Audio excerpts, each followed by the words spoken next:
Okay, continuing on with our investigation of Einstein's insight into the fact that time is suspect. What we want to do next is look at an example called the light clock and see where that leads us in terms of what it tells us about how one person may observe time passing versus another person observing time passing. So here's the idea of a light clock. Let's look at, we've got two clocks here, Alice and Bob, both identical. Let's see what the idea here is of this light clock. So two mirrors set up, and we won't go into all the details of how we might actually implement this, but the basic idea is we have a light beam that travels up. We insert that. It hits the top mirror, travels back down again, and obviously then would keep bouncing back and forth between the various mirrors. And we'll say of this light clock, this apparatus, that one tick of the clock represents one round trip of the light beam. So it goes up, bounces off the upper mirror, comes back down, and when it hits the bottom mirror, we hear a tick. So it's just tick, tick, or tick-tock if you want to do the tick-tock noise there. So that's the idea of a light clock. Essentially just a light beam bouncing back and forth between two mirrors. It'll be traveling at speed c, of course. And if the mirrors are far apart, close together, it doesn't really matter. We just assume we have the necessary technology to actually record the ticks as the light beam bounces up and down. And Bob's clock, the same thing. So it has a light beam going up, same light beam bounces back down, speed c. This distance between the mirrors is exactly the same. We know what that is in theory or in terms of just the principle of the light clock. And therefore, we can find out more details about it as we go along here, as we shall see. So that's the basic idea of the light clock. Now what we want to do is set Alice's clock into motion. So we'll put it on her spaceship. She'll then be traveling with some velocity v. Bob will be observing in this case. And so this is our second situation here. Here's Bob's clock as Bob sees it. Again, no difference from over here. He's going to see the light travel up and down at speed c. So he's not seeing any difference. But now let's think about how Bob sees Alice's clock in motion. And a three-step process here. So say at time t equals 0, when the light beam is just leaving the bottom mirror of Alice versus a little bit later on, the top mirror is going to be over here. In other words, clearly the light clock is moving this way. As the light beam leaves here, this mirror is not going to be there anymore. It's actually going to travel over here and hit the mirror there, because that's where the position of the mirror at that point, as Bob is observing it. And then the bottom mirror will be here by the time it gets back down again. Long story short is the path of the light beam as Bob observes it. Because we know it has to hit the top mirror, and it takes a while to get up there. If it missed the top mirror, then we'd have two different situations here, and something would be wrong. We'd have a contradiction involved. So we know it.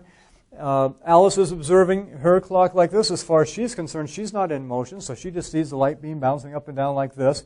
We know it hits the top mirror. Therefore, Bob also has to observe it hitting the top mirror. Otherwise, there'd be a contradiction. You can't have it hitting the top mirror for Alice and not hitting the top mirror for Bob. And so therefore, we know that since the top mirror is now over here, a certain time later, because Alice is moving with velocity v, that the light beam travels like that, hits the top mirror, and then to come back down to the bottom mirror, which has now moved to position 3, therefore, Bob will see it travel like that. So that's the path that Bob sees Alice's light beam travel inside her light clock. While his light clock is still bouncing back and forth very nicely like this, not going anyplace, just ticking away. So what can we immediately conclude qualitatively? We're going to look at this qualitatively, and then we're going to do a quantitative analysis of it and actually come up with an interesting result. So qualitatively, can you see what's going on here? We know that, and here's the key point, just like we saw when we were looking at the relativity of simultaneity and synchronized clocks, the key point was that the speed of light always travels at speed c. It doesn't have speed subtracted or added to it no matter what kind of motion is going on. So in this case, Bob sees the light beam. Alice's light beam travel diagonally up and then diagonally down, but he also sees it traveling at speed c. Light always travels at speed c for any observer, no matter what direction you're going. And therefore, just right off the bat, we can say that that's a longer path. For Alice's light beam to get from here up to there and down again, and then the tick occur, that's a longer path at the same speed as, compared to Bob's clock here, his light beam is just going up and down, up and down. Alice's takes longer to get there and longer to get back down again. What we're seeing here is that from Bob's perspective, Alice's clock is running more slowly than his clock. And yet the two clocks are identical when we have them side by side. They're just sitting there together, Alice and Bob, before Alice took off in her ship. They're working just fine, synchronized, keeping the same time. As soon as Alice goes in motion and then is passing by Bob at some velocity v, and Bob is observing her light clock, he sees her light travel a different path, a longer path to get from bottom to top and bottom again versus his light clock. So now that she's moving past him at velocity v, her light clock is ticking more slowly than his light clock. And this goes by a famous name. We're going to investigate this more, obviously, as I just mentioned. But just to give you the name of this effect that you may have heard about, time dilation. And another way to say this is moving clocks run slow compared to an identical clock that is not moving. So again, we have Bob's clock and Alice's clock, identical clocks. When they're at rest, they're synchronized, so they run just fine. Put Alice's clock in motion, though, and Bob's clock here ticks away nicely. Alice's clock, from Bob's perspective, is ticking more slowly than his now. Her moving clock runs slow compared to his clock. That's known as time dilation. Now, there's a flip side of it as well. You could say, well, but from Alice's perspective, Bob's clock is running slow, right? Because from Alice's perspective, she is stationary. It's Bob who's moving this way. And she could do this exact same analysis that we just did for her clock from Bob's perspective. She could do the same from her perspective on Bob's clock. And she would conclude that his clock runs slow. So this is one of the paradoxes. You say, well, wait a minute. How can they both conclude the same thing? There'd seem to be a contradiction there. And yet, as we investigate this more, we have to hold that contradiction in tension, that seeming contradiction, because actually it really goes back to the whole idea of you can't define an absolute time. Simultaneity is relative. Clock synchronization is relative as well. To give you a very rough analogy, because to try to get our minds around this a little bit, think about everyday experience. If I see somebody far away, they look shorter than they actually are than if they're standing right next to me. If they're the same height as I am, they travel 100 meters away or something like that, they look short. Okay? You know, I could measure them with some perspective. They look about 6 inches high or something like that. And yet, they, observing me, my friend observing me, would see me as short. And you say, well, that's not a contradiction, of course. It's just how perspective works.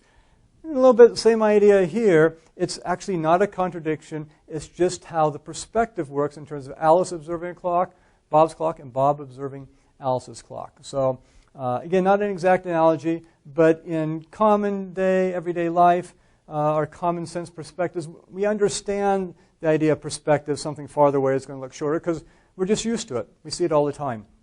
This we don't see in real life because we're usually not going that fast enough to see a difference between two clocks here, because in actual fact, this light beam going up and down, by the time we got to position 3, the light beam, in terms of getting up and down, it would not have moved very far. Just a tiny fraction of a meter, even a centimeter, a billionth of a meter is what would happen. By the way, something we'll probably mention later as well, speed of light. I may have already mentioned it, recall from last week about waves. But when we talk about the speed of light, easy way to remember, one easy way to remember it is it's about 1 foot per nanosecond. Okay, if you sort of A foot being 1/3 of a meter, roughly 1/3 of a meter, 1/3 of a yard. So 1 foot per nanosecond, 1 foot per billionth of a second. So if our mirrors here are 1 foot apart, it takes 1 billionth of a second to go up and 1 billionth of a second to go down, about 2 billionths of a second. And so Alice's clock, even if it was moving very fast from our perspective, maybe even supersonic speed, the time it took to take the light beam to go up and back down again, the mirror actually would have moved practically at all. It moved slightly, but not so much that we would really notice it. So that's why we don't notice these effects in our normal everyday experience. Okay, so that's introduction to the light clock and the idea. This is a qualitative analysis of it now. In our next video clip, we're going to do a quantitative analysis of it. But again, the idea is that two identical clocks, they both tick the same way, and you put one in motion, and Bob's observation of Alice's clock in this case, he's going to say, hey, Alice, your clock is running slow now. And she'd say the same thing about his clock as well. Now, I can guess some of you are probably thinking, well, this light clock thing and this idea of time dilation, this is a very special clock, right? Real clocks probably don't work that way.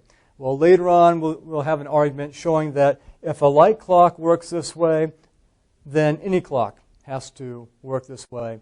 Otherwise, we'll get a violation of the principle of relativity. So if the principle of relativity is true, we will see that given this behavior of this somewhat special light clock setup, then any clock, no matter whether it's a watch, a spring-driven watch, or something like that, any type of clock is going to, or pendulum clock, has to run the same way.